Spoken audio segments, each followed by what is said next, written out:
दोस्तों movie start होती है उस स्क्वायरल से जो इस बार भी अपने नट के पीछे पड़ा हुआ था। लेकिन इस बार नट को ढूंढते ढूंढते इसको एक फीमेल स्क्वायरल मिल जाती है। लेकिन पहले तो ये आपस में जबरदस्त लड़ाई करते हैं और उसके बाद काफी ऊंचाई में चले जाते हैं। लेकिन देखते ही देखते यहाँ उनकी स्टोरी भी आगे बढ़ने वाली है। हम यहाँ पे भागते हुए मैनी को देखते हैं जो कि काफी ज्यादा परेशान था और सारे के सारे एनिमल्स को इकट्ठा करके एली के पास ले आया था। इनके बिहेवियर से हमें पता चलता है कि एली मदर बनने वाली है और जल्द ही न्यू बॉर्न बेबी आने वाली है, जिसे सारे एनिमल्स मैनी को कहते हैं कि तुम इतना जल्दी एक्साइटेड क्यों हो जाते हो। एली की एटलीस्ट बात तो सुनते। जिसके बाद हम डिएगो को देखते हैं जो कि एक डियर के पीछे भाग रहा था।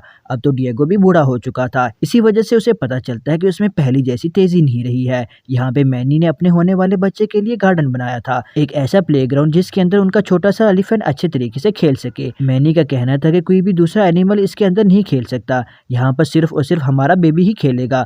तभी यहाँ पे डिएगो पहुंच जाता है जो कि यहाँ पे मैनी और एली से कहता है कि मैं अब ग्रुप को छोड़ रहा हूँ, मैं आज से अकेला रहूंगा, मैं जल्दी बूढ़ा हो जाऊंगा और खाना भी ठीक से नहीं ढूंढ पाऊंगा। मैनी डिएगो को बहुत समझाता है कि ये ग्रुप काफी पुराना है, तुम इसे आखिर छोड़कर क्यों जाओगे। लेकिन डिएगो मैनी की बात नहीं मानता है और अकेले ही यहाँ से निकल जाता है। अब यहाँ पे सिड को लगता है कि उसे भी बच्चे चाहिए, वो अकेला नहीं रह सकता है। इसी वजह से वो कुछ दूर आगे जाता है, जिसके बाद उसका पाँव एक गड्ढे के अंदर चला जाता है।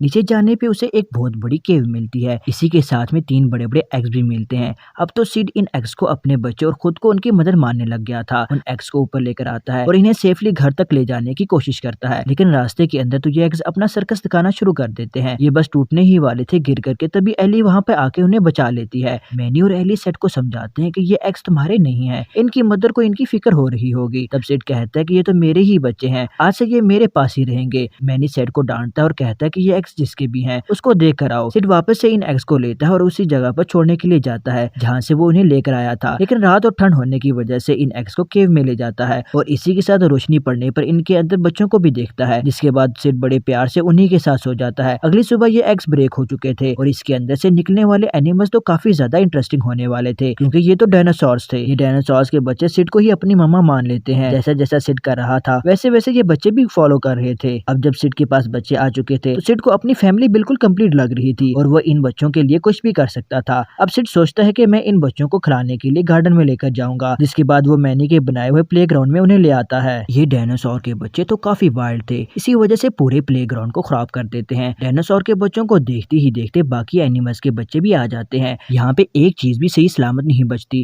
जो कि मैनी ने अच्छे तरीके से बना के रखी थी। इस बात से मैनी और एली को गुस्सा आता है, जिसके बाद वो सिड को डांटते हैं और कहते हैं कि तुम इन बच्चों को अपने साथ क्यों लेकर आए, ये डायनासोर के बच्चे हैं, ये हमारे साथ नहीं रह सकते। लेकिन सिड कहता है कि मैं ही इनकी मम्मा हूँ और ये मेरे साथ ही रहेंगे। और तभी देखते ही देखते काफी तेज आवाज आने लग जाती है। ये आवाज इन डायनासोर के बच्चों की मॉम की थी। मैनी और एली अपनी जान बचाने के लिए यहाँ से भागने लगते हैं। तभी मदर डायनासोर बिना किसी को हार्म पहुंचाए अपने तीनों बच्चों को लेकर जाने लगती है। लेकिन साथ ही साथ मदर डायनासोर सिड को भी अपने साथ ले जाती है। अब मैनी और एली दोनों को लगता है कि हमें अपने दोस्त को वापस लेकर आना पड़ेगा। यहाँ जाते हुए मदर डायनासोर को डिएगो भी देख लेता है और डिएगो को पता चलता है कि सिड बड़ी मुसीबत में है। मैनी यहाँ पे जब सिड को ढूंढने जाने वाला था तो पीछे पीछे एली भी आती है। मैनी एली को मना करता है कि तुम्हारी तबीयत ठीक नहीं है, तुम हमारे साथ नहीं चल सकती हो। लेकिन एली मैनी की बात नहीं मानती और कहती है कि मैं अपना ध्यान रख सकती हूँ और कहती है कि मैं अपना ध्यान रख लूंगी, अगर कुछ भी होगा तो मैं तुम्हें कोड वर्ड के थ्रू बता दूंगी। जिसके बाद ये सभी एक केव के अंदर इंटर हो जाते हैं और यहाँ पे हम एक बड़े से डायनासोर के स्केलेटन को देखते हैं, जिसे पार करते हुए ये एक अलग ही दुनिया में पहुंच जाते हैं। ऐसा फॉरेस्ट जो अब तक किसी ने नहीं देखा था और इसी के साथ बर्फ के नीचे बना हुआ फॉरेस्ट, जिसके अंदर एक नहीं बल्कि बहुत सारे डायनासोर्स थे।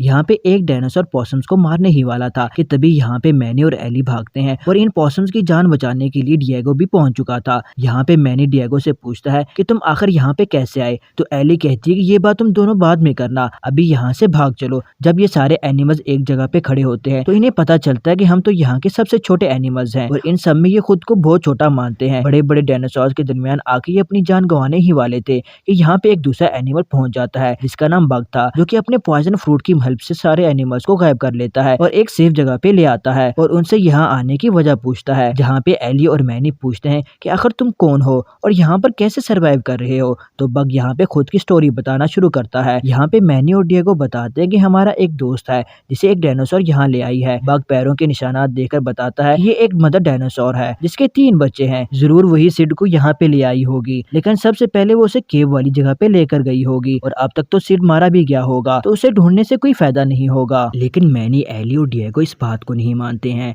और इसी वजह से वो बग को छोड़कर आगे की तरफ निकल जाते हैं। बग कहता है कि तुम लोग आगे नहीं टिक पाओगे, यहाँ के डायनासोर तुम्हें जल्द ही मार डालेंगे। तभी हम यहाँ पे उसी स्क्वैरल को देखते हैं जो कि अपने नट को बचाते हुए डायनासोर वाली जगह पर पहुंच जाते हैं और इस बार उसके साथ फीमेल स्क्वैरल भी थी। ये दोनों बड़े तरीके से लड़ते हैं। मैनी को एली की फिक्र होती है और उसे लगता है कि एली को जरूर भूख लगी होगी, इसी वजह से वो एक फ्रूट तोड़ने के लिए जाता है, लेकिन वो तो एक पॉइजन फ्रूट था। मैनी और डिएगो एक ऐसे पौधे के अंदर फंस जाते हैं जो कि इन्हें ऑलमोस्ट मारने ही वाला था। तभी यहाँ पे बग पहुंच जाता है और उस प्लांट के अंदर जाके जैसे कि एक बॉम्ब को डिफ्यूज करते हैं, वैसे ही रेड और ब्लू कलर की वायर्स को काटने की कोशिश करता है। फाइनली ये बड़ा सा प्लांट ओपन हो जाता है जहाँ पे मैनी और डिएगो बच के बाहर निकल चुके थे। बग अब यहाँ पे कहता है कि अब मैं तुम्हारी मदद तभी करूंगा जब तुम मेरी 3 शर्तें मानोगे और उन शर्तों में से पहली शर्त ये है कि तुम बस मेरी बात मानोगे और बगैर कुछ पूछे मानोगे। जिसके बाद हम सीधा सिड को देखते हैं जो कि अपने 3 छोटे छोटे डायनासोर बच्चों के साथ था। मदर डायनासोर सिड को यहाँ पे मारने ही वाली थी, लेकिन तब ये तीनों डायनासोर के बच्चे आगे आ जाते हैं क्योंकि वो सिड को अपनी मम्मा मान रहे थे। इसी वजह से वो असली डायनासोर मदर को दूर भेज देते हैं। बग यहाँ पे अपनी स्टोरी बताता है कि मदर डायनासोर और बाकी के डायनासोर तो कुछ भी नहीं है, यहाँ पे जो सबसे खौफनाक है वो तो रूडी है। रूडी अगर सामने आ जाए तो उसके सामने कोई भी नहीं बच पाता। इसी के साथ बग आगे का रास्ता भी बताता है कि अगर तुम्हें आगे जाना है तो यहाँ पे एक फॉरेस्ट और खाई को पार करते हुए जाना है जो कि मौत की खाई है। ये लोग अब फॉरेस्ट को तो पार करके आ चुके थे, जिसके बाद अब खाई का नंबर था। इसके अंदर की गैस किसी को भी पागल कर सकती थी। इसी वजह से बग यहाँ पे सबसे पहले एली को भेजता है। वो एक स्केलेटन के अंदर एली को बैठाता है और फिर खुद भी आगे निकल जाता है। जिसके बाद स्केलेटन भेज के मैनी, डिएगो और बाकी पॉसम्स को बोलता है आगे आने के लिए। तभी इनका यहाँ पे दम घुटने लगता है जहाँ पे ये एनिमल्स गैस को इनहेल कर लेते हैं। इस गैस की वजह से इन एनिमल्स की आवाज चेंज हो जाती है और ये जोर जोर से हंसने लगते हैं। जिसके बाद में एली बग से पूछती है क्या ये गैस हार्मफुल है। तब बग बताता है कि यूं ही हंसते हंसते काफी सारे एनिमल्स यहाँ पे मारे गए थे। इसी वजह से बग अब इन एनिमल्स की जान बचाने के लिए पहुंचता है, लेकिन गलती से वो भी इस गैस को इनहेल कर लेता है। जिसके बाद में वो भी इन्हीं की जैसी हरकतें करने लगता है और जोर जोर से हंसने लगता है। अब एली को लगता है कि अगर वो नहीं होती तो इन सबको कौन बचाता। एली इन सभी को बचा के बाहर ले आती है। दूसरी तरफ सिड अपने डायनासोर बच्चों को खिलाने के लिए वेजिटेबल्स लेकर आया था, लेकिन इन डायनासोर के बच्चों को कहाँ वेजिटेबल पसंद आने वाले थे। मदर डायनासोर इन बच्चों के लिए नॉन वेजिटेरियन चीज लेकर आई थी, जहाँ पे सिड अपने डायनासोर बच्चों को समझाता है ये चीज खानी अच्छी बात नहीं है। डायनासोर तो एक वाइल्ड एनिमल है। वो सिड की बात नहीं मानते और वो खा लेते हैं। जहाँ पे मदर डायनासोर सिड को दिखाने की कोशिश करती है कि आखिर ये बच्चे डायनासोर हैं और सिड उनकी मामा कभी नहीं बन सकता है। तभी यहाँ पे दूसरे डायनासोर की आवाज आती है।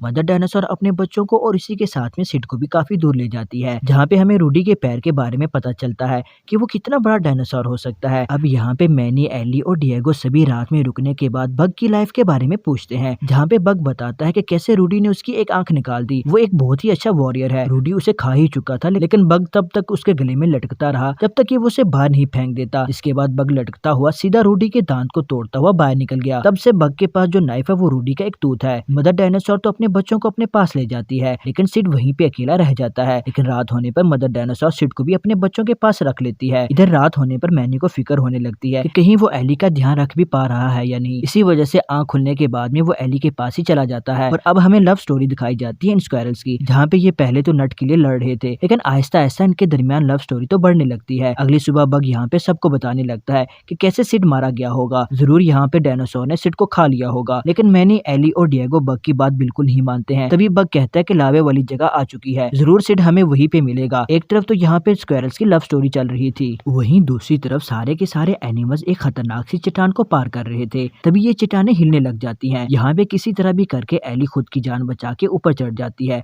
लेकिन मैनी, डिएगो और दोनों पॉसम नीचे गिर जाते हैं। देखते ही देखते यहाँ पे इनकी आवाज सुनते हुए छोटे छोटे डायनासोर भी आने लग जाते हैं, जहाँ पे बग सभी को आगे की प्लानिंग बताता है। बग यहाँ पे मैनी और डिएगो को एली के साथ रहने के लिए कहता है और दोनों पॉसम्स को अपने साथ चलने के लिए कहता है कि हम जाके सिड को बचा के ले आएंगे। यहाँ पे हमें पता चलता है कि एली मैनी को बताने की कोशिश करती है कि बेबी जल्दी आने वाला है। सिड यहाँ पे अब रास्ता भटक चुका था और इसी के साथ में उसके पीछे रूडी भी पड़ चुका था, यानी कि सबसे बड़ा डायनासोर। यहाँ पे भागता हुआ सिड लावे की जगह पहुंच जाता है, जहाँ पे सिड गिरकर मरने ही वाला था कि तभी यहाँ पे बग और दोनों पॉसम्स पहुंच जाते हैं, वो भी डायनासोर की सवारी करते हुए। डिएगो एली के पास पहुंचने की कोशिश करता है, वहीं पे मैनी नीचे आने वाले डायनासोर्स को मार गिराता है। डिएगो यहाँ पे एली से कहता है कि तुम बस सांस लेती रहो। वहीं बग डायनासोर के ऊपर राइड करता हुआ बाकी डायनासोर को मारता हुआ आगे की तरफ निकल रहा था। इधर डिएगो और मैनी सारे छोटे छोटे डायनासोर को एली से दूर रखने की पूरी कोशिश कर रहे थे। वहीं पे बग सिड को लावे में गिरने से पहले ही बचा लेता है और उसे अपने साथ उड़ाकर ले जाता है। जिसके बाद में मैनी अब यहाँ पे एली के पास पहुंच चुका था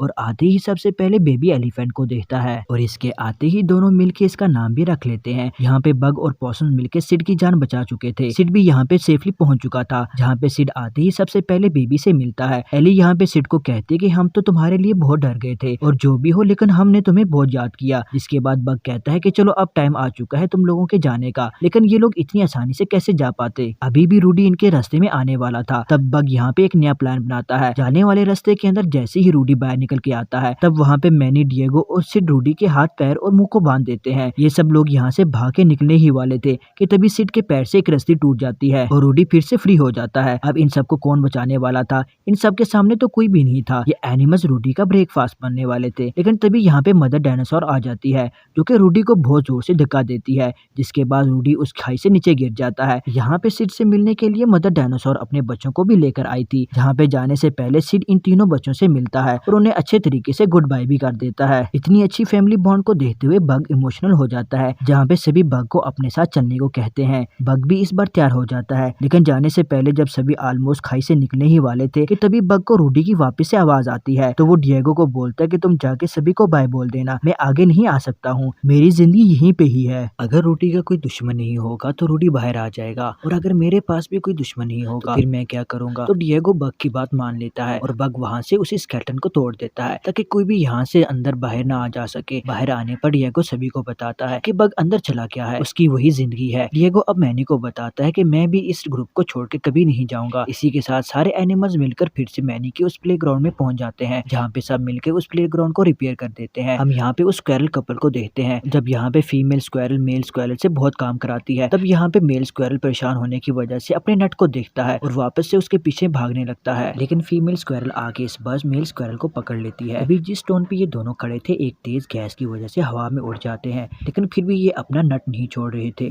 मेल स्क्वेरल के पास में ये नट आ चुका था, लेकिन तभी आसमान से आगे एक टुकड़ा गिरता है जिसकी वजह से मेल स्क्वेरल के हाथ से वो नट वापस से गिर जाता है। जिसके बाद उस मेल स्क्वेरल को बहुत गुस्सा आता है और इसी के चलाने के साथ ही ये मूवी यहीं पे एंड हो जाती है।